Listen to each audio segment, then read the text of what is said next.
What is web hosting and what role does it play in the website building process? We'll answer that and look into the different web hosting options to consider when building your website. The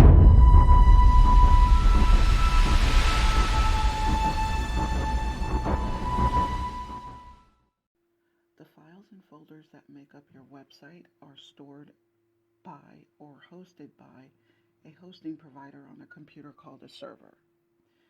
The server is identified by a group of numbers called an IP address. For your website visitors to easily find your website without having to remember a group of numbers, you create and register a domain name such as example.com that disguises the IP address to the server. The most common and most widely used type of hosting service for beginners is called shared hosting. This is where the hosting provider allocates space on their server for customers to share. One of the pros to this service is affordability, as shared hosting is the lowest cost option outside of free hosting, which isn't really free. However, one of the downsides to this is you are sharing space and resources with other customers. If a website that has space on the shared hosting service has a surge in visitors, this could hog the shared on your website, such as slower performance. Another type of hosting service is a virtual private server or VPS. This service is still shared, but the hosting provider partitions off space just for you. This results in fewer customers sharing server space. Now, the pros to this is more control over your website and less competition for space and resources.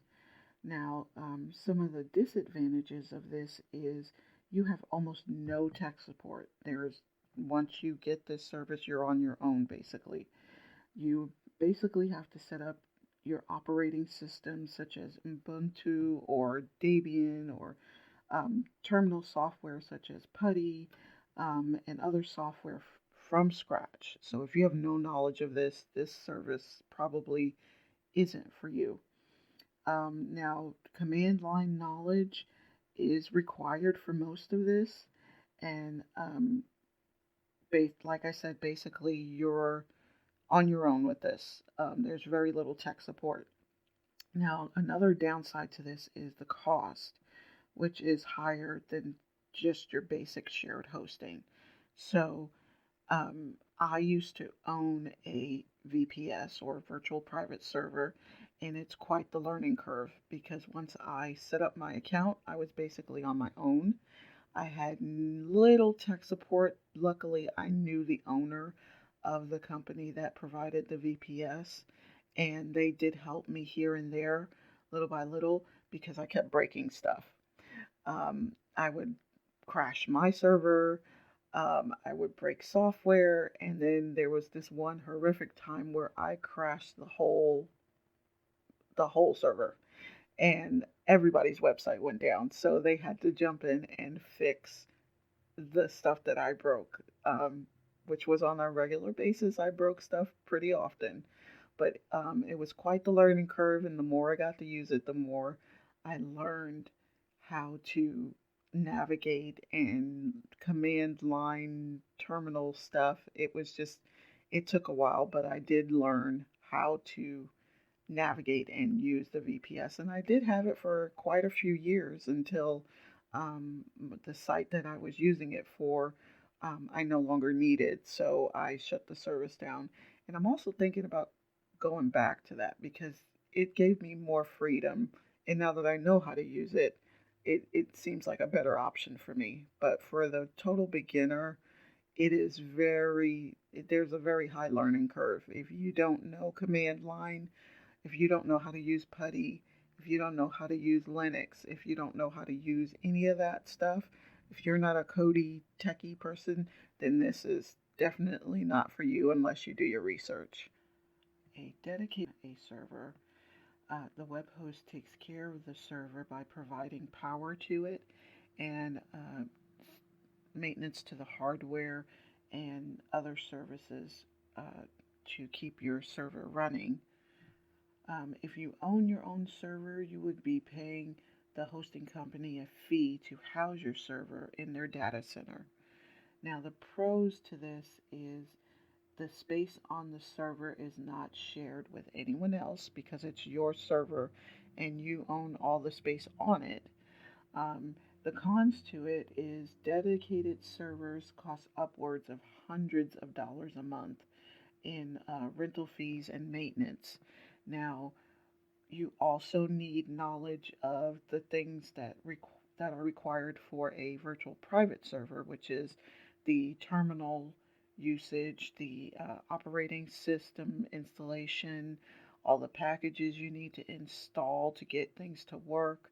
Um, so if you don't have that knowledge, a dedicated server would not be suitable for you. If you're just beginning, like I said earlier, the most common hosting service is a shared hosting service, and that's just to get you started. So most beginners use that service to get their feet wet and get used to building and running their own websites. It's fairly easy to use, and there's um, a lot of tech support around a shared server provider.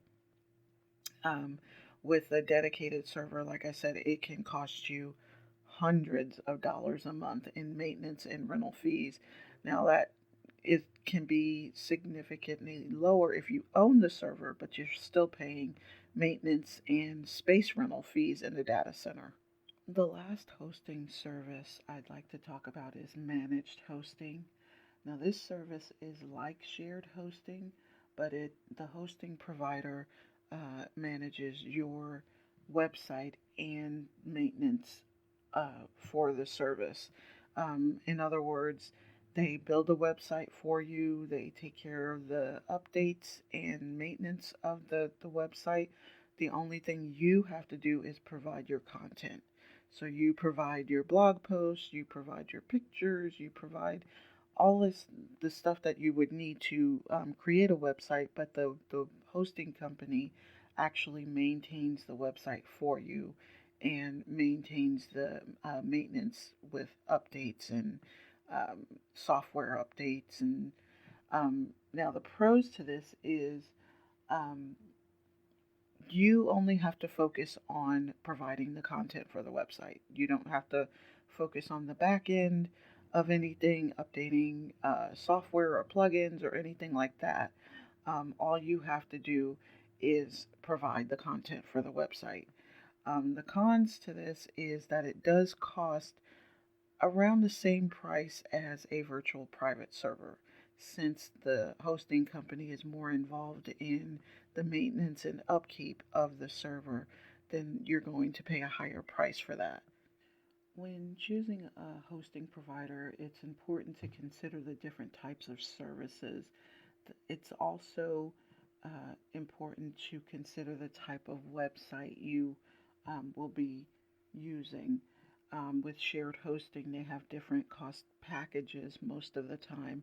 So if you're just creating a blog, you might want their least cost package.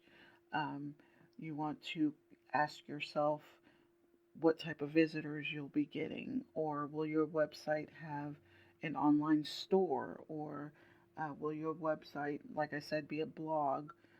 What kind of control do you want to have over that website? Do you want the hosting provider to take care of maintenance and to build the actual content management system if you're going to use one? Do you want them to build that for you?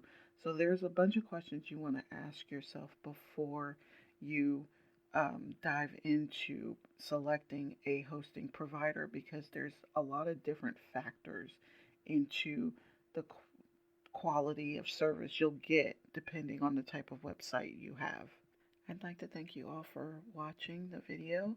Please like and subscribe and hit the notification bell to be notified when we upload new content. Thanks again. Bye.